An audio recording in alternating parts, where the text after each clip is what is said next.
చెప్పాను ముందు notorious kid ఇంట్లో రాజు లెక్క పెంచున్నారు మొత్తం 5 o'clock నాకు అలవాటే లేదు 5 o'clock లేకుండా రోల్ కాల్ ఉంటుంది రాకపోతే పనిష్మెంట్ నాకైతే ఇబ్బంది అనిపించింది ఏంది నార్మల్ లేచి లేయడమే ఇబ్బంది అంటే ఇవన్నీ చేసుకోవడం ఇబ్బంది ఇప్పుడు మన బీటెక్ యాటిట్యూడ్ ఉంటుంది అవన్నీ అక్కడ ఉండవు ఫుల్ స్ట్రిక్ట్ ఉంటుంది ఒకటే లైన్లో నడవాలి ఈ టైం కల్లా లంచ్ అంటే ఈ టైం కల్లా తినాలి తర్వాత అంతా అయిపోతుంది కదా మీ గ్రౌండ్ ఏరియా ఉంటుంది మీ బ్యారెక్స్ ఏరియా ఉంటాయి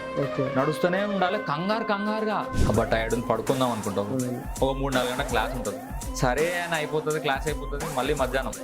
ఒక 1 hour గ్యాప్ ఉంటుంది దన్న 2:33కి మళ్ళీ రోల్ కాల్ ఉంటుంది అట్లా 5-6 వరకు ప్యాక్డ్ ఉంటాం 6:30కి నీకు అబ్బా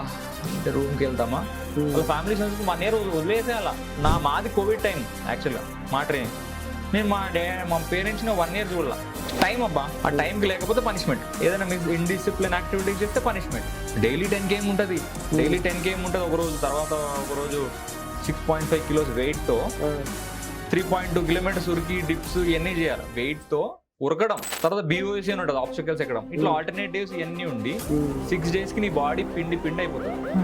ఎస్ఐ జాబ్ కంటే కూడా నాకు actually this is giving me more satisfaction qualifying nature అది ఓసీకి 40% మినిమం 40% వస్తే చాలు బీసీకి 35%. ఈ ఎస్ఐ ఎగ్జామ్ ఎలాంటిదంటే దీంట్లో యావరేజ్ ఉన్నారనుకోండి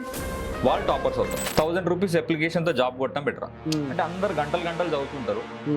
2 hours ఒక సబ్జెక్ట్ 200 marks ఇంకో 2 hours ఇంకో సబ్జెక్ట్ అంతకుమించి ఏం అవసరం లేదు నెగిటివ్ మార్కింగ్ లేదు క్వాలిఫైయింగ్ నేచర్ ఉంటే ఖచ్చితంగా ఈ ట్రిక్ ఫాలో అవ్వాలి ఎందుకంటే మేము రిజర్వ్ గ్రీన్ పట్టి ఉంటుంది మరి ఏముంటుంది అరే నేను గవర్నమెంట్ జాబ్ కొట్టాలి గ్రాడ్యుయేషన్ అయిపోయి